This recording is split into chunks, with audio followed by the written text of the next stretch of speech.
कि कलयुग का अंतिम महर्षि और कलयुग का आखिरी नबी अगर कोई है तो वो सिर्फ मोहम्मद रसूलुल्लाह है। एक मंत्र और आपके सामने रखकर बात को खत्म करूंगा। मेरे भाइयों जरा आगे बढ़िए, और आगे बढ़ने से पहले बता दूं कि बहुत सुंदर मंत्र अश्वमाश बड़ा विचरन्न शुना छोड़िया है ना प्रति मगुति निर्पलिंग छदो दस्यो ने कोटिशो ने हनिष्यति है विचरन्न शुना छोड़िया है ना प्रति मगुति निर्पलिंग छदो दस्यो ने कोटिशो ने हनिष्यति।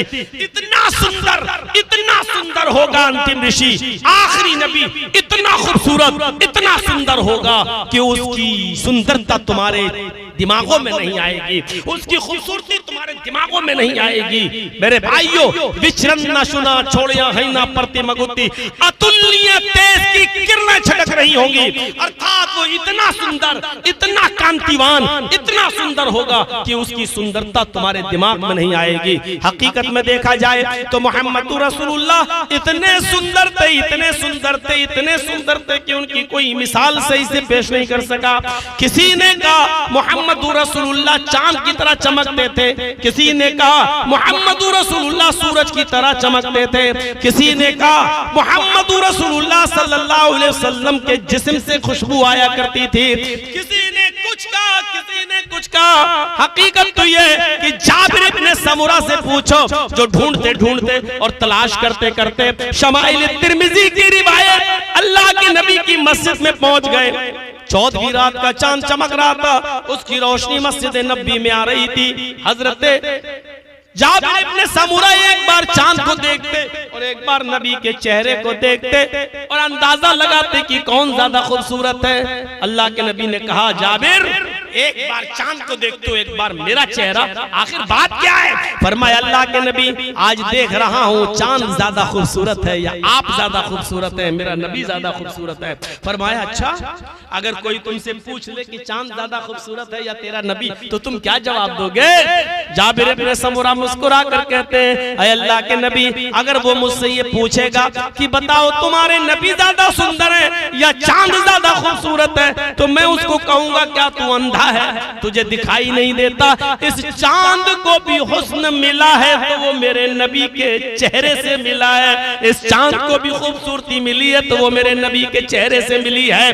मेरे भाइयों ये जाबिर इब्न समुरा के अल्फाज हैं। हजरत आयशा तो अपने शौहर को सूरज ही कहा करती थी और अक्सर वो ये शेर पढ़ा करती थी ली शम्सुन वलिल आफाक शम्सुन, ली शम्सुन वलिल आफाक शम्सुन, शम्सी खैरुम मिन शम्सिस समाई, ली शम्सुन वलिल आफाकी शम्सुन, शम्सी खैरुम मिन शम्सिस समाई, इन्न शम्स ततलू बाद फजरिन, शम्सी ततलू बाद लिशा। आए सूरज आसमान का वो अलग सूरज है और मेरा सूरज अलग सूरज है। ली शम्सुन मेरे पास एक सूरज है, वलिल आफाक शम्सुन और दुनिया वालों के पास एक अलग सूरज है। शम्सी खैरुम मिन शम्सिस समाई मेरा सूरज दुनिया वाले सूरज से बेहतर है। ऐ लोगों तुम्हारे सूरज से अच्छा सूरज है। इन्न शम्स ततलू बाद फजरिन, लोगों तुम्हारा सूरज तो फजर के बाद निकलता है। शम्सी ततलू बाद इशा और मेरा सूरज तो ईशा के बाद मेरे बिस्तर पे आता है। मेरे भाइयों जरा उठाइए वो मंजर उम्मे माबद का जो अभी मुसलमान नहीं हुई थी और अल्लाह के नबी सल्लल्लाहु अलैहि वसल्लम उसके दरवाजे पर पहुंच गए।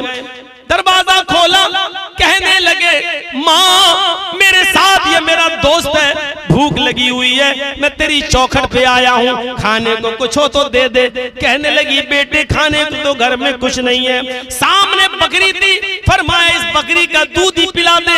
उसका बेटा इस बकरी ने तो कई महीने पहले दूध देना बंद कर दिया है। आपने कहा माँ कोई बर्तन हो तो ला, मैं इस बकरी को आजमाता हूँ, देखे शायद ये बकरी दूध दे दे। वो समझी बच्चा बेटा ये लड़का भूखा है, बार बार हमसे जिद कर रहा है, इसको यकीन नहीं आ रहा है, समझ रहा है कि बकरी दूध देती है लेकिन मैं इसको पिलाना नहीं चाहती। वो बुढ़िया थी उम्मे माबद अंदर गई, बर्तन लाई, कहने लगी मेरे ऊपर बिलीव नहीं, मेरे ऊपर भरोसा नहीं तो तू ही जाकर धोकर देख ले। अल्लाह के नबी ने बर्तन कर लिया, आगे बढ़ गए। इस बुढ़िया को क्या मालूम ये कौन हस्ती मेरे दरवाजे पे आई, वो जानती नहीं थी ये कौन हस्ती मेरे दरवाजे पर पहुंच गई है, कौन हस्ती मेरे दरवाजे पर आई है।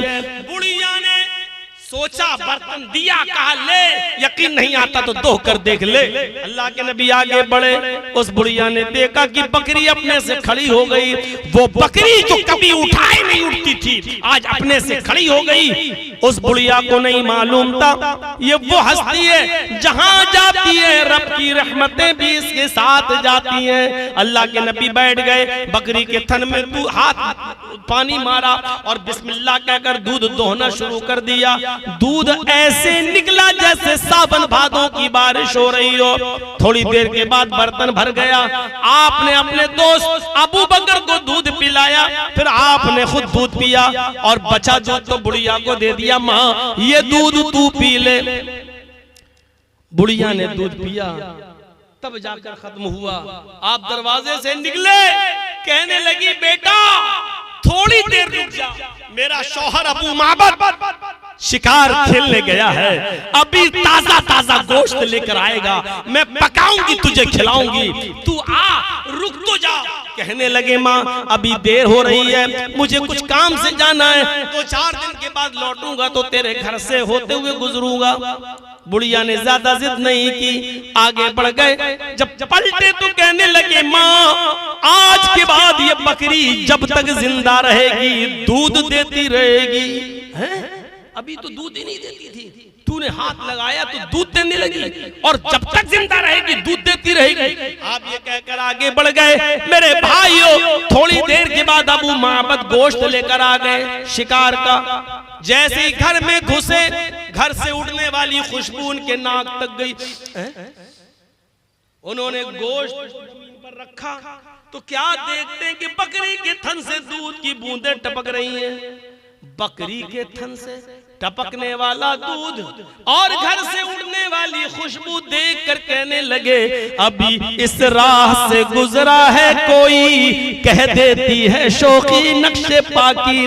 अरे पैरों के निशान ये बताते हैं कि यहाँ से कोई गुजरा है। आए उम्मे माबद इस घर से उड़ने वाली खुशबू और बकरी के थन से टपकने वाला दूध ये बदला रहा है, कोई रहमतों वाला आया था, कोई बरकतों वाला आया था। जवाब दिया हाँ। कहाँ गया? थोड़ी दूर गया होगा, जल्दी जाओ, भूखा था, पकड़ के लाओ उसे, बनाती हूँ खिलाऊंगी उसको। अबू माबद गए, फिर लौट के आए। बीबी तुमने उसका हुलिया तो बताया ही नहीं। अरे बताओ मैं उसको पहचानूंगा कैसे? उसकी आंखें कैसी थी, उसकी नाक कैसी थी, उसका सीना कैसा था, उसका माथा कैसा था, उसके बाल कैसे थे, उसका चेहरा कैसा था। अरे कुछ तो उसके हुलिये की खबर तो मैं पहचानूंगा कैसे? उम्मे माबद कहती है मेरे शौहर मुझे कुछ नहीं मालूम। एक बार चेहरे पे नजर डाली, इतना रौब, इतना दबदबा, इतना जमाल, इतना कमाल उसके चेहरे पे कि फिर दोबारा देखने की हिम्मत ही नहीं हुई। बस इतना समझ लो कि वो एक चांद का टुकड़ा था, उससे ज्यादा खूबसूरत और हसीन और जमील मैंने आज तक किसी को नहीं देखा।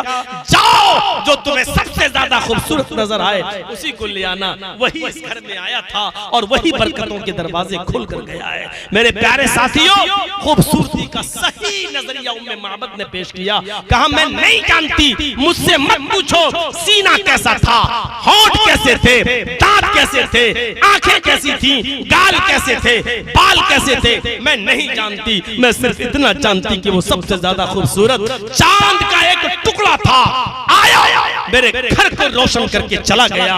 बस तो सबसे ज्यादा खूबसूरत नजर आए उसी को बुला लाओ, उसी को पकड़ के लाओ, उसी को खाना खिलाऊंगी। वही रहमत वाला, वही बरकतों वाला था। मेरे प्यारे साथियों ये मंत्र हमें बतला रहे हैं कि आखिरी नबी जनाब मोहम्मद रसूलुल्लाह, मोहम्मद, मोहम्मद, अहमद, अहमद, ये सब जो नाम वेदों में आए हैं ये इत्तेफाक नहीं है, ये आखिरी नबी जनाब मोहम्मद रसूलुल्लाह की भविष्यवाणी की गई, उससे पता चलता है कि आखिरी नबी मोहम्मद रसूलुल्लाह सल्लल्लाहु अलैहि वसल्लम हैं।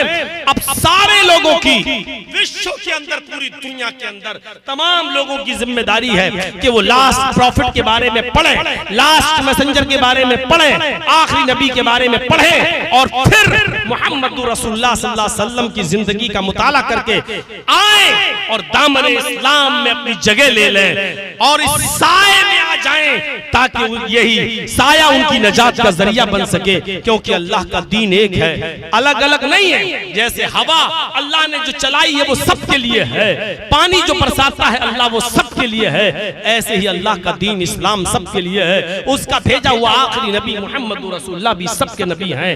आइए इस नबी को अपनाइए, इस नबी की तालीमात को पढ़िए और शीतल छाया में आइए, प्रवेश कीजिए और जन्नत का टिकट लीजिए। मेरे प्यारे साथियों, ये तमाम बातों को जहन में रखना चाहिए और आखिरी नबी जनाब मोहम्मद रसूलुल्लाह सल्लल्लाहु अलैहि वसल्लम के तौर और तरीके पर अमल करके हमें जन्नत में अपनी जगह पक्की करना चाहिए। मैं जानता हूं मेरे भाइयों, 2 बजे से लेकर 3:30 बजे तक बोलते हुए मुझे सिर्फ 1.5 घंटा हुआ है, लेकिन चूंकि इतनी रात तक ना आप बैठ पाते हैं ना इतनी रात तक कोई बैठ पाता है, इसलिए अब जलसे में बिहार में भी एक इनकलाब आना चाहिए और 12 बजे और 1 बजे तक जलसे खत्म होना चाहिए। और इंशाअल्लाह अब ये लहर आ रही है। मैं समझता हूं ये मेरा सबसे लंबा प्रोग्राम आज है, 3:30 बजे तक। अभी तक जो बिहार में मैंने तकरीर की, कल भी करके आए, 2 बजे जलसा खत्म हो चुका था। मेरे भाइयों, यहाँ सबसे देर में हमको टाइम मिला, कोई बात नहीं, जलसा कमेटी जब देगी तब लेना पड़ेगा। लेकिन ये भी सोचिए कि 3:30 बजे तक पब्लिक का बैठना थोड़ा मुश्किल है। जब मैं आया था तो खचाखच जहां तक मेरी निगाह जा रही थी वहां तक लोग बैठे थे, और उसके बाद में आपका उठकर आधे से भी कम रह जाना